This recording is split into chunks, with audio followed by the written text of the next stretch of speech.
Welcome back to the Creation Gospel series. We are continuing the Scarlet, Harlot, and the Crimson Thread. We are working in Workbook 4, which is the Scarlet, Harlot, and the Crimson Thread.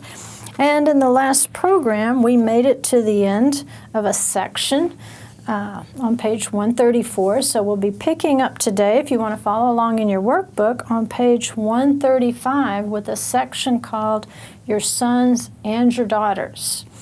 And I think in the last couple of programs, we kind of get this idea because we've really been expanding upon Peter's speech following the events of Acts chapter 2, how he's explaining to the crowd what they're seeing, and we pointed out that it was not so fantastic that they could hear the gospel in their own language. That was pretty much a custom of the synagogue, to have people called meturganim, who were translators.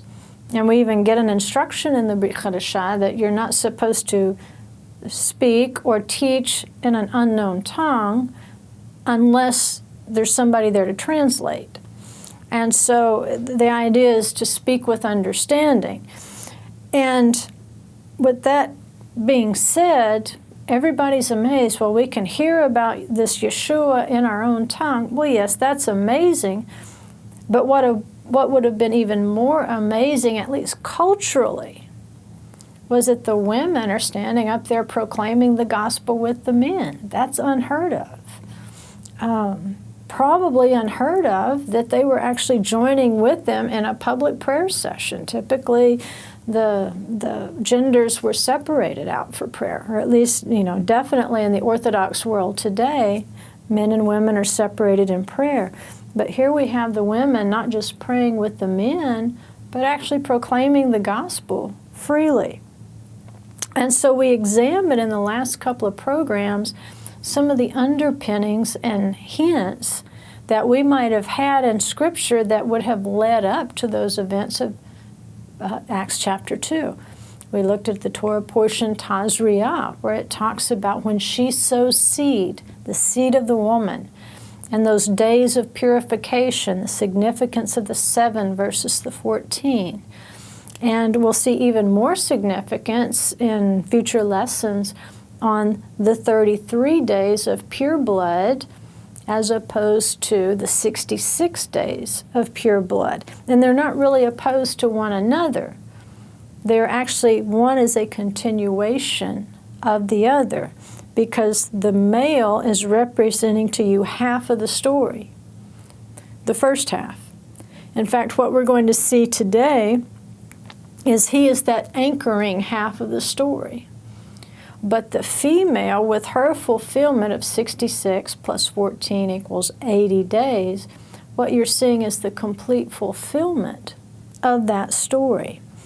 And so, looking at this imbalance, trying to understand why Peter would have quoted, I will pour out my spirit on your sons and your daughters, your male and your female servants. We've been trying to unpack those things by looking at the numbers, by looking at the seed of the Torah, by looking at the prophecy of Jeremiah, where he prophesies of a time where a woman, a nekavah, will surround a man, a gever, a strong man. And when we realize that the spirit of power, gevurah, is a feminine form of gever, the strong man, then it all makes sense. Then you actually have the feminine that is empowering that strong man. His power is not drawn from the physical realm. It's drawn out of the realm of the spirit, and that is how the woman balances the man. So, we had that sowing of seed that Jeremiah prophesied. Once that woman surrounds the man, then it said the seed of Adam, mankind, will be sown again, as well as the seed of the beast. And then we read a passage in Genesis where we could see that return back to the garden, where that the woman was born out of the man, but they were created to rule as Adam, them, over the beasts. So by resowing this seed, We are restoring the relationships that existed in the garden so that once again, that nekavah, the power of the Holy Spirit, can surround that garden. That was part of that process. So we're going to pick up at that point and look at why ruling over the fish, ruling over the birds on that fifth day especially, was very important in terms of prophecy. Because remember, on that day of creation, there's not even a man there to rule them. He's not created until the sixth day. The fish and the birds are created on the fifth day. They're already in place.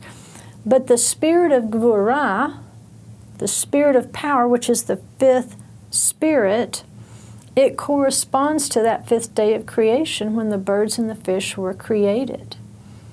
And Yeshua is giving his disciples hints. After he's resurrected, remember, we're basically in his ministry. In the Gospels, we're looking at numbers 1 through 3 in terms of the creation itself and the spirits of Adonai, of those 7 spirits.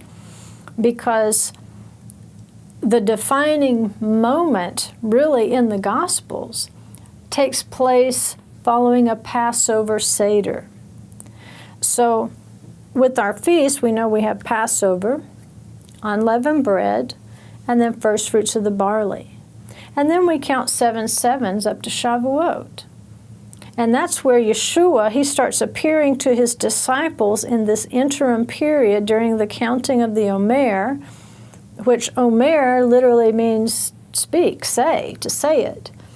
And that's what he continues to do to them. He continues to speak to them and appear to them to prepare them for the time when they're going to see him go into the clouds. And then they will have to remain in Jerusalem until the 4th feast, Shavuot. And he says, after that you shall receive power, Gevurah, from on high, associated with the 5th feast and the 5th spirit. So he's following everything, just progression. The pattern of the creation, the pattern of the 7 spirits of Adonai, and the pattern of the feast. He's following in those footsteps perfectly. So Yeshua's ministry on earth, we can identify very strongly with the spring feast, because that defining moment is a Passover sacrifice, 1, 2, 3. We have him telling the disciples, stay in Jerusalem for Shavuot, and then after that you will receive power from on high. Well, we know that on the 5th day the birds and fish are created, and they're just scattered through the whole earth. They're kind of like the Feast of Trumpets, the 5th feast. You blow the air out, and you're trying to, at one time you scatter the enemy, but you may also be gathering Israel. It had dual functions there. But it was also a weapon or tool against the adversary. And Yeshua knows that his disciples are going to be challenged by the adversary. If he empowers them and the adversary came against him, well, then surely that adversary is going to try to withstand the spread of the gospel by his disciples. So, following his resurrection, which we identify with the first fruits of the barley, Yeshua doesn't first appear to the male disciples. His first appearance is to female disciples. In fact, the first word out of his mouth is woman. And so he sends a female disciple or disciples to testify to the male disciples who are still in hiding. And they're not believed. They think they're hallucinating, they've gone crazy, they're overcome with grief. There must have been many, explanations that they assign to these women coming and say, we've seen Messiah, we've seen Yeshua, he's risen, he's not in that grave. But see, this has been a pattern. It's not as though we can look back at the behavior of the disciples and make fun of them for not believing it. When the female disciples came and said, he is risen, how can we make fun of them when to this day it's very difficult for men to receive the seed of the word from a female disciple? It's very difficult. Very few women up until this time in history have been received without some kind of ridicule, anger, repression. But Yeshua is hinting with all these things of the end of times. He's hinting to that restoration that Jeremiah is talking about. He's hinting to a time when everything will be brought into balance with the male and the female servants, the sons and the daughters. Because throughout this period, which, by the way, he wasn't real pleased with the disciples for rejecting the message that the female disciples spoke to them. But in this interim period where he's speaking to the disciples to prepare them for Shavuot, there is a symbol that crops up a couple of times, and that's a pointer for us. He asks for fish, or if he's on the beach cooking breakfast, he's cooking fish. So he's really pointing them forward. He's trying to tell them, after that, you will receive power. You will receive Gvurah, which is the fifth spirit. Remember, fish and birds, fifth day. So by giving them this hint, he's telling them that you are going to take this seed of the word, and Yeshua is the promised seed, by the way, but you are going to take this seed of the word and you're going to scatter it all over the earth. I'm putting that word in you. But just like the birds and the fish, who can carry things much farther than a human being could on his own, birds can fly much farther and much faster than we can walk. But he's saying you're going to be like those birds and those fish in their migrations. You're going to take this seed to the ends of the earth. You're going to take this gospel. And it's going to go rapidly, just like those swarms of the fifth day. It talks about the swarms of fish and the swarms of birds in ever-increasing numbers. That's what a migration does. It enables that particular type of bird or fish to feed in the best way possible, to reproduce in the best way possible, to rest in the best way possible for that particular type of bird or fish. And so the numbers increase. They don't migrate to places that will kill them off. For whatever reason, the Spirit has put into them some sort of GPS that leads them in times and seasons so that they can increase their numbers. So twice during this speaking period, Yeshua hints to his disciples that they're going to be like those fish. This word that they're going to carry is going to multiply and increase, and not just multiply and increase, but to do it rapidly. So, your sons and your daughters, when the days of the Omer are fulfilled, all the disciples. See, at this point, they finally believed. I don't know if that's what it took for the women to get an invitation to come pray in the temple, but at this point, they believe that Yeshua is risen. He is the Messiah, that he does have a plan that's even beyond what they conceived. It's even better than just killing everybody now so that we can institute the kingdom on earth. They understand it's a bigger picture. Now, I'm not sure they're quite grasping the whole Gentile thing, but they've received glimpses of it and hints of it that later in Scripture they will look back and associate with these hints that Yeshua gave them, or that Jeremiah gave them, or that Joel in his prophecies gave them, or that the Torah gave them in the seed. So both the men and the women are gathered in the temple. They're gathered in the house. That's the metaphor for the temple. I think Solomon was the first one to call the temple the house. And on Shavuot, it became very apparent that women were included in this plan of sowing the seed of the gospel, that they were part of that necessary migration for them to be able to carry that seed to the nations, to every nation, tribe, and tongue. And Peter's affirming this when he quotes from the prophet Yoel, that the Holy Spirit, the Ruach HaKodesh, it's not a respecter of gender. People are. But the Ruach HaKodesh is not a respecter of gender to those who will gather in his house, to those human vessels, which is pretty much the way Solomon prayed, Don't be a respecter of persons, even the nations, even the Gentiles. If they turn to this house and they stretch their hands toward this house in prayer, then hear them. And apparently, as these men and women are praying together, they are heard. It's not an impediment to the Spirit, but instead it actually results in an explosion of the Spirit within the temple precincts. So just as that plan is being proclaimed to the God-fearers among the nations, it's actually partially being proclaimed to them through the mouth of the woman. It's being proclaimed through the mouths of the female servants. That is revolutionary in that day and time. We don't think too much of it now. Some people still might. But at least in our culture, it's really no big deal if a woman speaks in public. But in that day and time, it was a very big deal. It was considered very immodest, very irreligious. So this is awesome that Peter is standing up and affirming what these people are saying. I guess Yeshua had a talk with them during that speaking period of the Omer.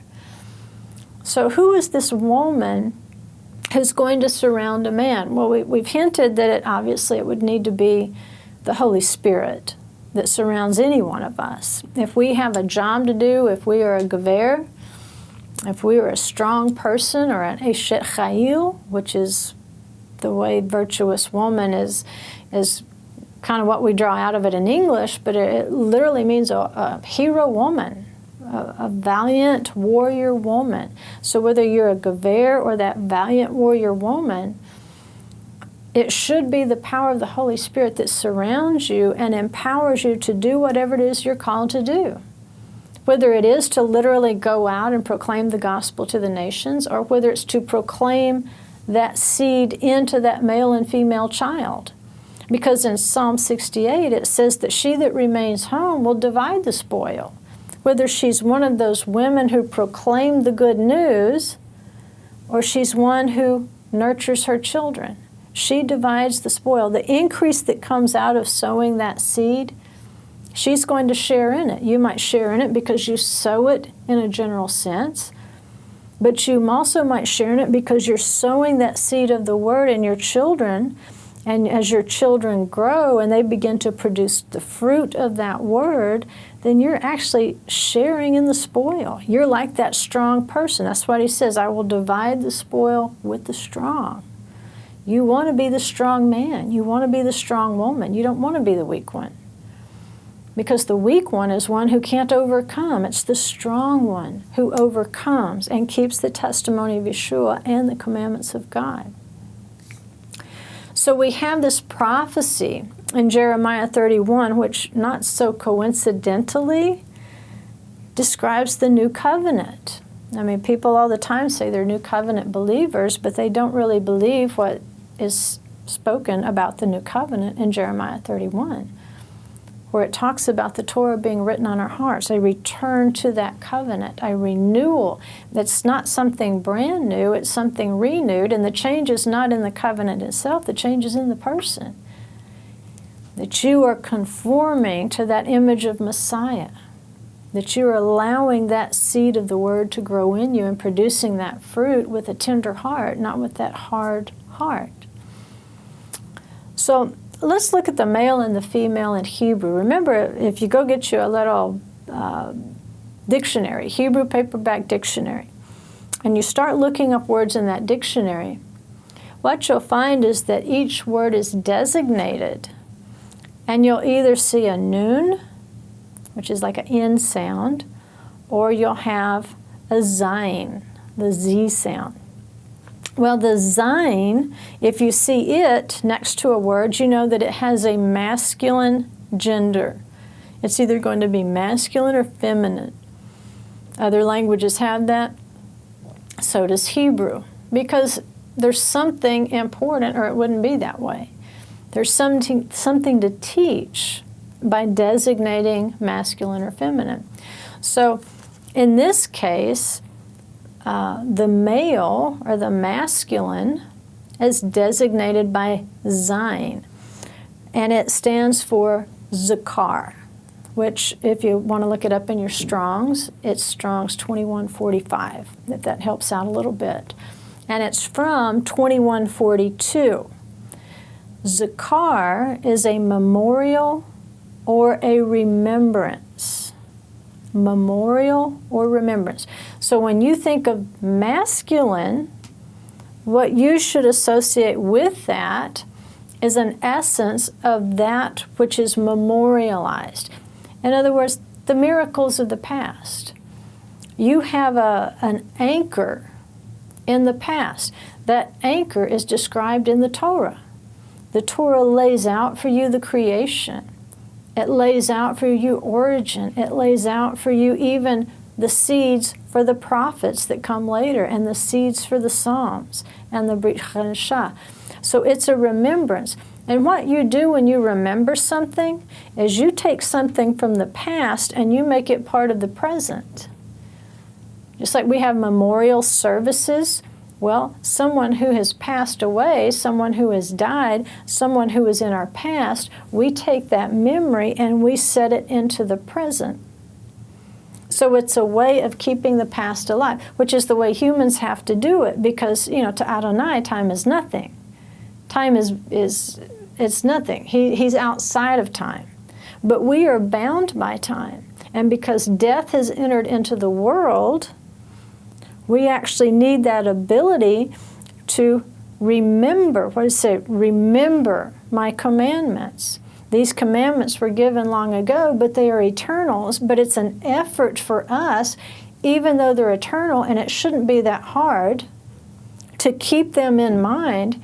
He says, I want you to put a remembrance on your hand. I want you to bind it on your forehead, because you're forgetful people, and you often forget to take these lessons, these eternal things from your past, and to bring them into your conscious present. So that's what a memorial does. The Zakar, the male, that's his job. That's his unique job. He anchors us in the miracles of the past, and he ensures that we keep those miracles, those commandments, in our conscious present. Now, the job of the female is a little bit different. But just remember that when you're trying to remember masculine, feminine, when you see that Zayin in the dictionary, that it's from 2145, which is derived from 2142 in the Strongs, a memorial or a remembrance. And so when you look at the Zakar, or Zikaron, Zikaron in Hebrew means a remembrance. And so, like, say, the Feast of Trumpets, or Rosh Hashanah, whatever you call it, it's called a Feast of Remembrance. It's a Zikaron. And so there you can see there a little hint tying it into the other passage from Jeremiah that we read earlier, where it talks about, I'll show you a new thing in the earth. A woman will surround a man. But within that same context, he's talking about the new covenant. All right? What we're trying to do is say it's not the covenant that has changed. We want to bring these words of the covenant, the words of the Torah, into our conscious present. Remember, guard, remember, keep, remember. We can't do any of those things if we can't remember them. So the male job, the masculine job, is to make sure that what is in the past doesn't stay in the past, but it remains in our present the way that it does with Elohim, who stands outside of time. The things of the past are still part of his present, as well as the things of the future are part of his present, which kind of helps us understand why it's so hard to understand his name. Because we try so hard in English to translate, well, we say it's, I am becoming who I am becoming, the one who was, who is, and is to come, because it is so difficult for us as human beings bound by time to identify with. That ability to keep those things of the past in the present, and especially if they are true things. Remember, truth is eternal. Reality is not.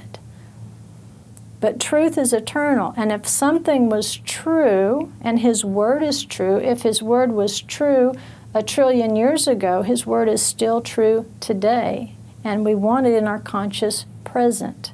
That's the unique ability of the male. And that's what's identified with the sons, is to not just be that anchor to our past, but to help others to anchor what we're doing in the present on what has happened in the past in terms of what is truth. Now, the female gender is designated by a noon, and that's nekavah. Remember, we read that in Jeremiah. Nekavah, a woman, nekavah, will surround a man.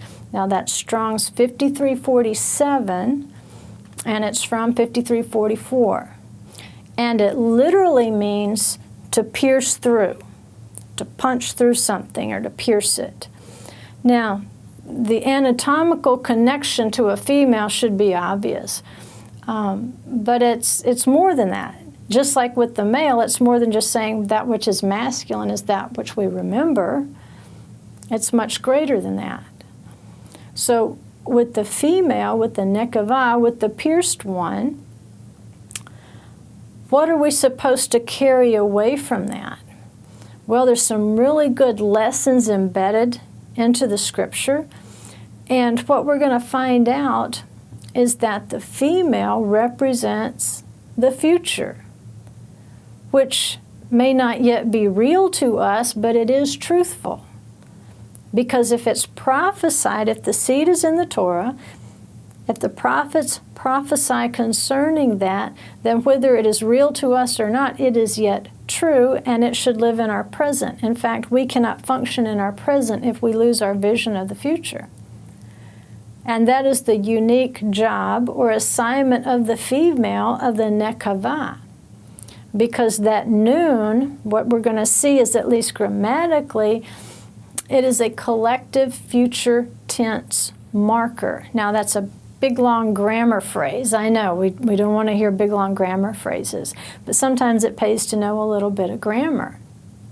And so what we will do in the next segment, as we will begin to scan through the uses in context that have nekav, which is the root word of nekavah, the female, nekav, what we'll do is we'll scan those in context, and by looking, we're actually applying here a hermeneutic principle, which is the rule of complete mention. That means we're just going to go through systematically and start to look for significance that we can attach to the word nekav, and therefore to what a female, a nekevah, might mean. What is its significance in prophecy?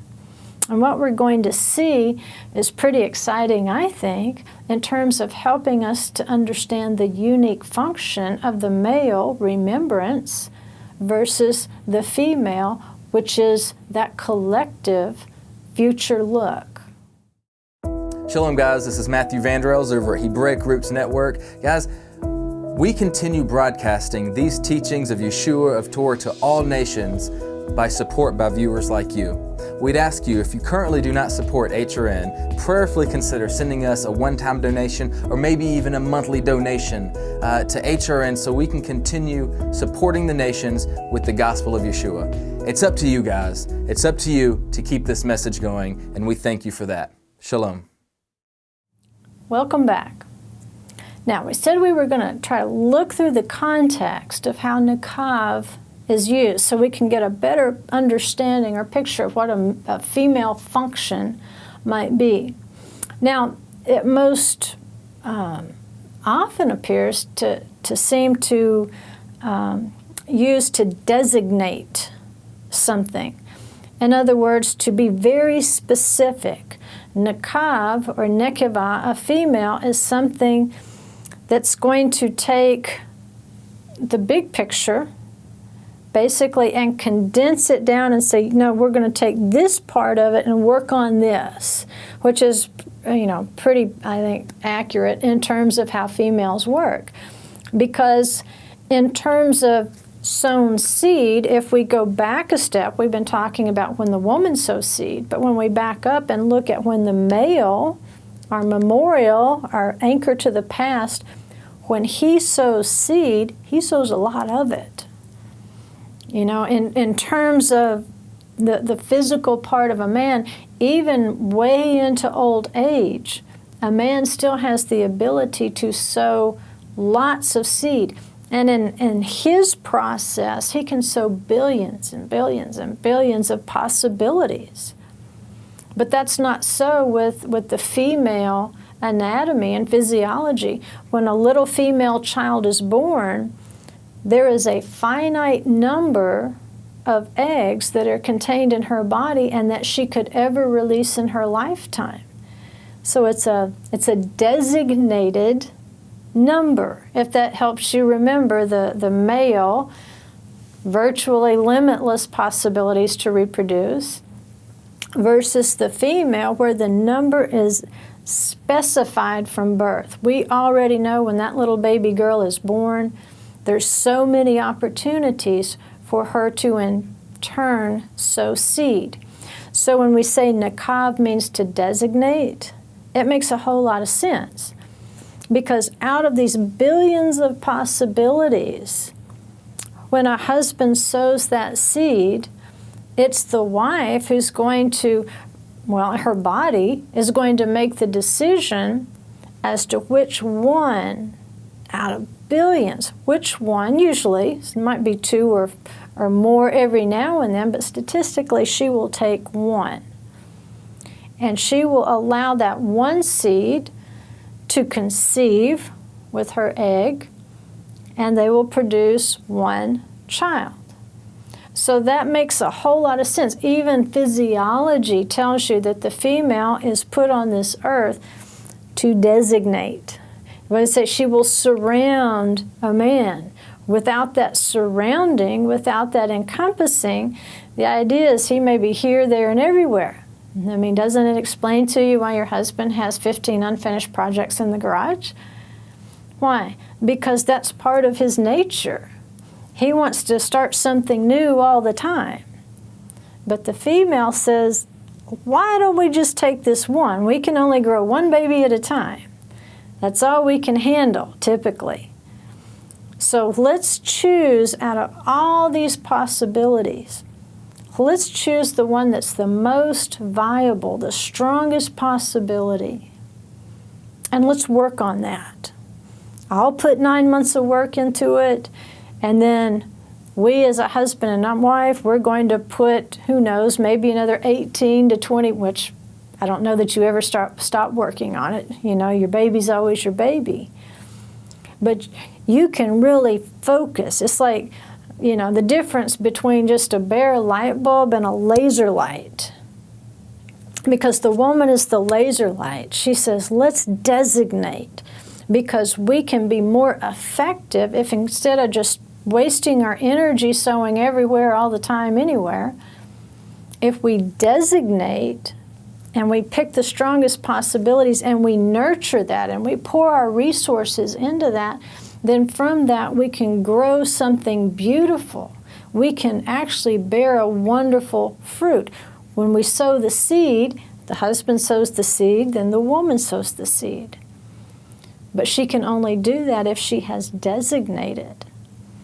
And so in the context of Scripture, nakav, it means to designate, and specifically sometimes to designate a person by name. That's important. That's really important. Because if we look in the garden, when Yeshua resurrects, he goes from woman to Mary, and she turns around. Well, who was she talking to before that? Read it in John in the King James Version, and they don't try to fix it for you. Some versions, it sounds like an impossibility, but the King James actually leaves it as is. She's talking to a man that she supposes is the gardener. He says, you know, woman, who are you seeking? But then when Yeshua says Mary, she turns around. What did he do? He designated her by name. This is the idea of the feminine, of the female, the nikav in Scripture, is that it's designated and made specific. You're given a name. Or in some cases, to designate a wage. In other words, give me a dollar amount. Give me an exact figure. And that's the idea of nikav. Tell me exactly what you want. That's the role of the female. Even though she's about the future, the only way she knows we're going to achieve that future vision is to take all these possibilities and designate what we can actually build. You know, you can see that even in the lives of the matriarchs and the patriarchs. It was the female who was going to have to narrow down these possibilities. And sometimes that it came across as, being crafty or sneaky, but they would do what they had to do to kind of pull that vision back and get it back on track. Now, in Isaiah 62, 1 through 7, if you want to scan through that, the use of nikav is a new name, and it's designated for the married and the virgin bride, Jerusalem, which that's really encouraging too. That with the female, what we're going to see is that new name, that we're going to see a restoration of Jerusalem, the body of Messiah. And that is an action that is designated by name. That complete context of nikav, it implies an action of such total focus, exact precision. I mean, if you ever watch men working on engines, they want everything precise. All these little measurements and things, they have to be very precise or the engine won't run right. Well, in the case of prophecy, the exact is the same. In the case of the New Jerusalem, we have to designate certain things. That complete, total precision is what the female brings to the picture in terms of prophecy. And by being specific in its nature, what the context implies is that we can expect a certain reward or a certain wage for tribulation. For example, that sounds pretty vague. Here's the example. Jacob. Well, he's working for Laban. And finally, Laban says, hey, you need to designate your wage. I need to know specifically, exactly, precisely what you expect of me for your labor, because Jacob is enduring a tribulation. He's doing this hard work. And later when he describes that hard work, he says, basically, I slept out in the cold, I was out in the heat.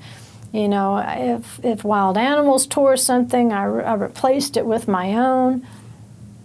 He went through all this tribute, and he was not a happy man of the field like Esau. Remember, Jacob was a man of the tents. He's an indoor guy. And to have to work outside in the elements, the heat, the snow, with nasty animals and so forth, that really wasn't his thing. So Laban says, designate for me what you expect for all this tribulation. We need to do the same thing. If we're going to go through a lot of trouble for something, we need to have a pretty good idea of what our expected wage or payoff is going to be for all that hard work. Because a lot of times in choosing things, we're working real hard at things that really aren't going to have a payoff. Now, it might have a payoff, but in relation to what I could have chosen, it won't be any comparison. Because we can spend a lot of labor, worry, tribulation, chasing after the things of the world, but we really can't, if we designate a wage, I don't think we'll even want that wage. Because it'll be so light in comparison to what if we chase the things of the kingdom? What if there was a point to it? What if I could look long term and say, you know what, I see in the future, I see prophecy, I see what Scripture is teaching me. If I'm going to be troubled, if I'm going to be stressed out, if I'm going to be stretched thin, then let it be toward that goal, because I know there will be a specified, a designated wage for all that tribulation. For these things over here, I don't know what the ultimate wage will be when time ceases to be. So Lavan says, Jacob, tell me what you want. Designated. That's what Nakav implies. Tell me how much. What do you expect to get out of this? What's the reward? What are you going to grow out of it?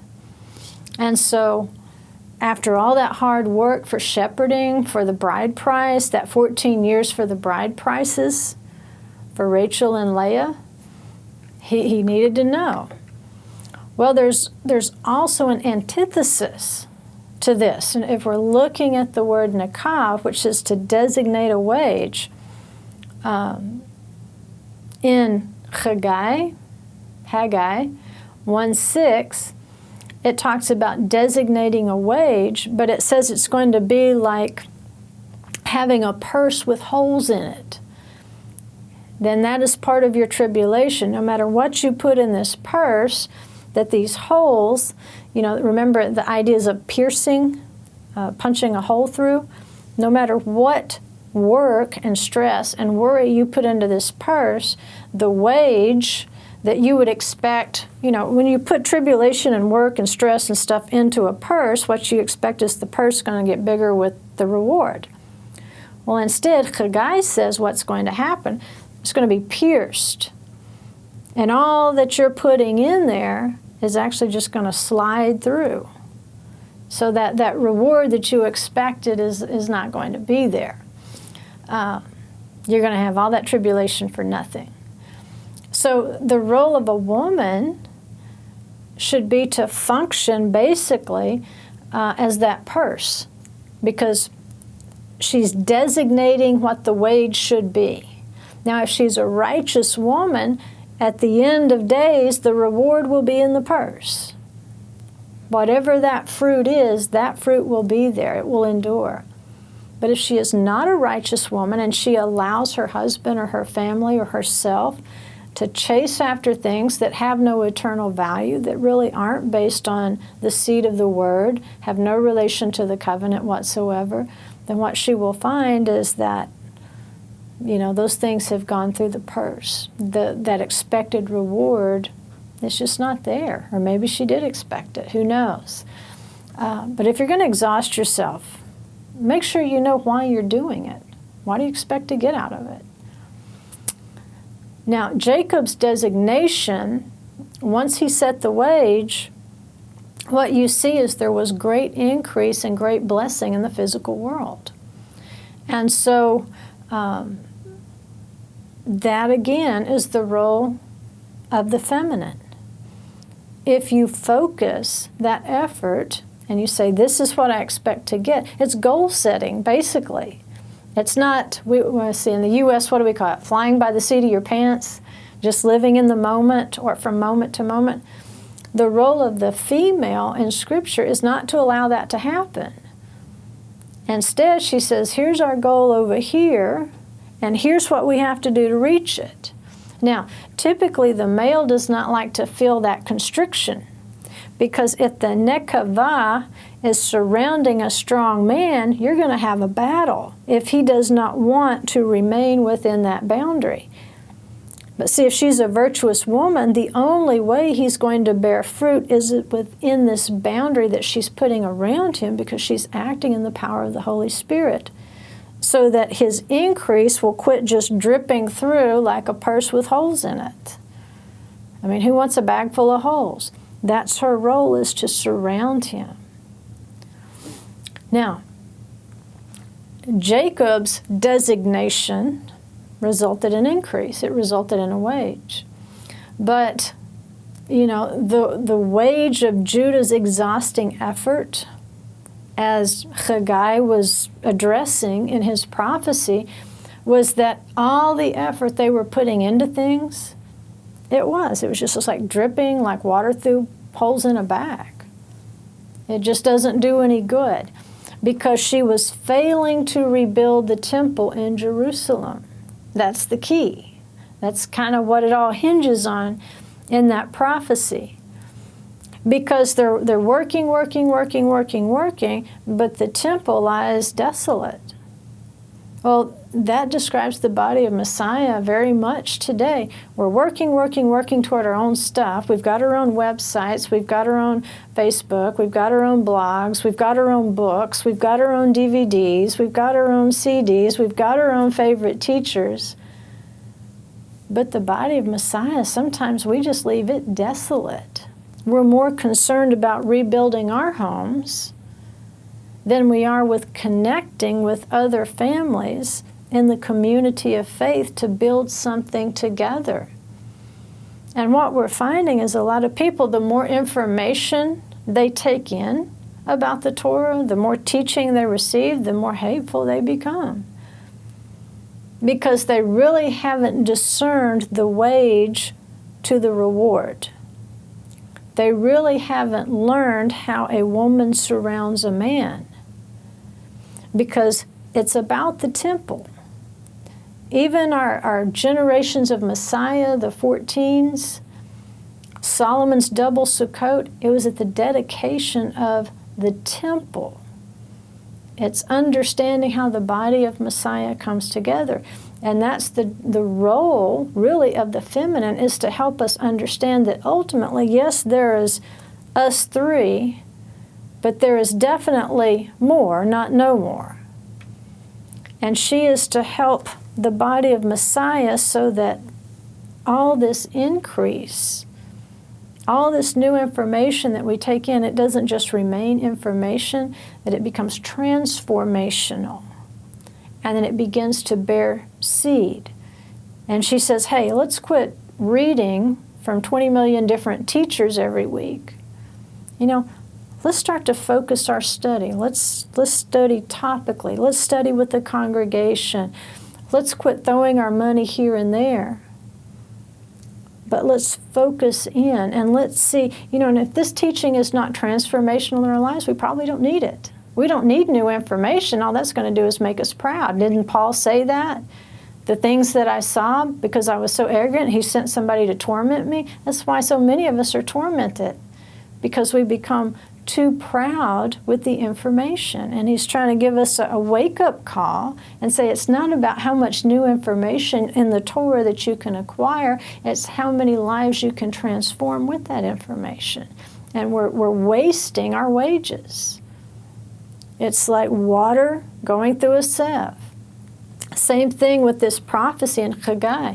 Israel, they weren't concerned about rebuilding the temple. They were just concerned about what's benefiting me and doing it my way. Well, if you just stay at home and do it your way, then you never have to learn how to fit in with other people and be around people you don't like because they're not like you. Well, you know what? You're supposed to be with like kind and like mind, but it doesn't mean they're supposed to be identical. There's a big difference. So this general connection to the future is found in the context of nekav, for nekava, the female. So that female represents the expectation of good things, the expectation of a future reward, the expectation of good in Jerusalem, as well as the expectation of a new name. You know, and Miriam, Mary, she demonstrated that, you know, elegantly in the garden with Yeshua when she goes from woman to Miriam. That's the designation of the woman. Not just any woman. This woman, you, I'm giving you a message to carry. He didn't say she would be received well, but he said, I'm giving you the message to carry regardless. So the woman who surrounds the man in Jeremiah, that's the nekavah, that's the female. And so in a wonderful little play on words here, what we have is the female being described as a future tense work of the Holy Spirit. Because in Hebrew grammar, if we look at the noon, it is attached like a prefix to a verb. And when you attach that noon for nekava, which is, again, we're going back to the Hebrew dictionary, the noon represents feminine. When we attach that noon to a Hebrew word, now it becomes a collective future tense that indicates we will. We will. More than one, will in the future tense. So, if we look at the kova, remember nekeva, the female, well, you can hear kova in that feminine form. And it has some interesting meanings.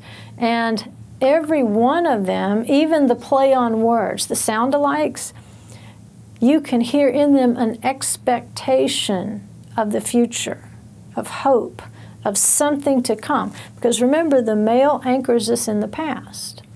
But the feminine, it pushes us to keep a view of the future, to say, what are we working for? What's the wage here? What do we hope to come of this? Now, the kava, if we look at 6960 of Strong's, kava, it means to wait for, eagerly wait, expect, or to hope. Well, you see your hope there. You see that future looking. Kava, 6960b, that means to collect or to gather. Now, doesn't that sound exactly like that future tense marker, the noon? We will. All right. With these two definitions of kava, what you have is to collect, to gather, to wait for, and to expect and to hope. Now, 6961 kaveh. We're looking at derivatives here.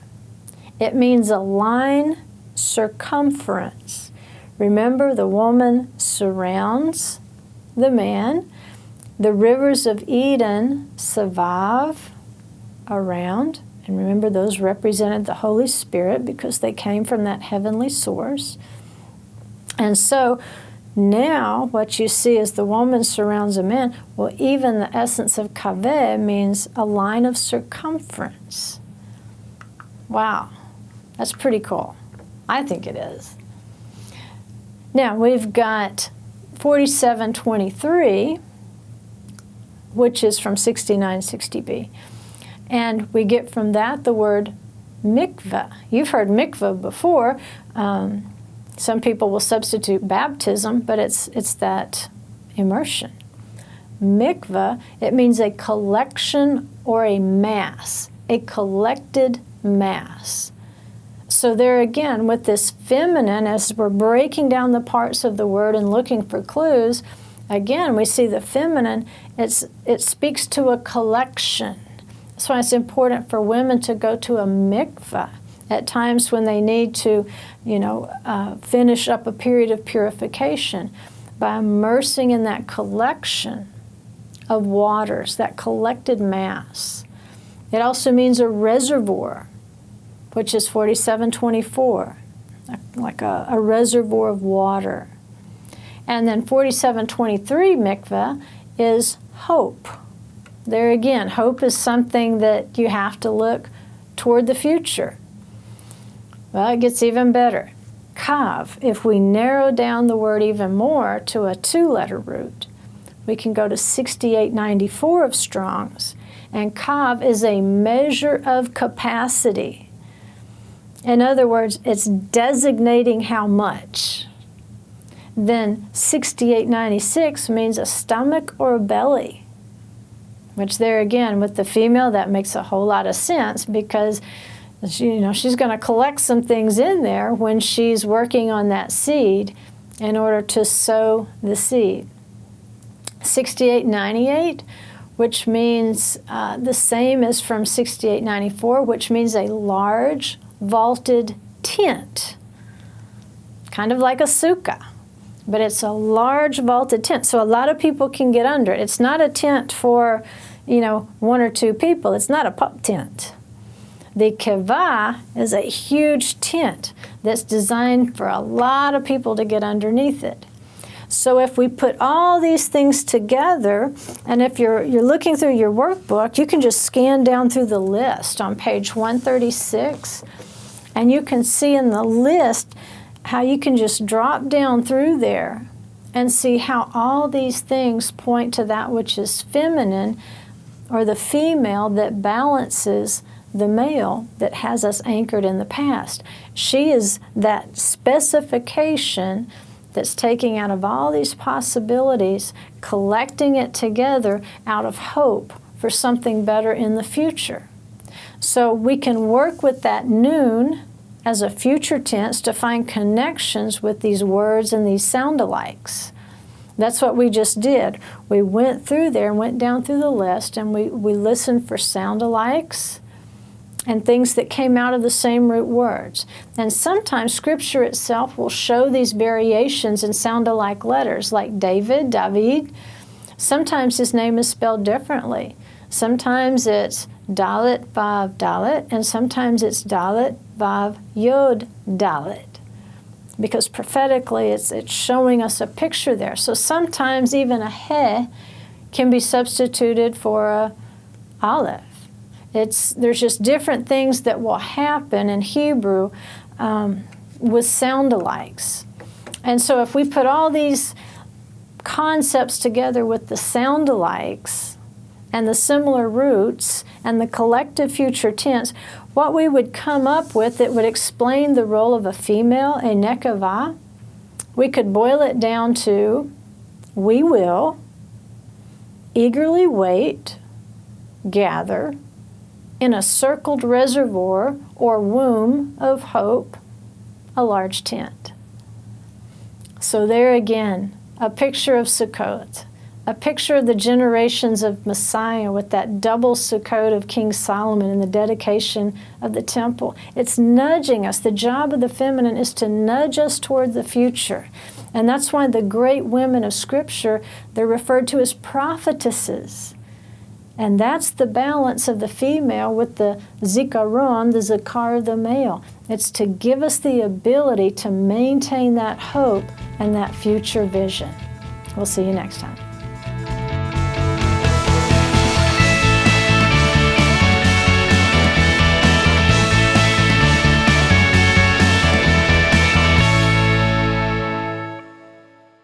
Hey everybody, this is Daniel McGurr with Ancient Covenant Ministries, and I'd like to have you consider donating to HRN because everything that goes on here is based basically off of your donations. And not only does your donations help you able to watch these programs, but it also helps the message to go forth around the world and to allow other peoples to watch. So I ask you to consider donating your money to the station if you can, and if you can't, that's fine too. But please consider donating to HRN. Thank you.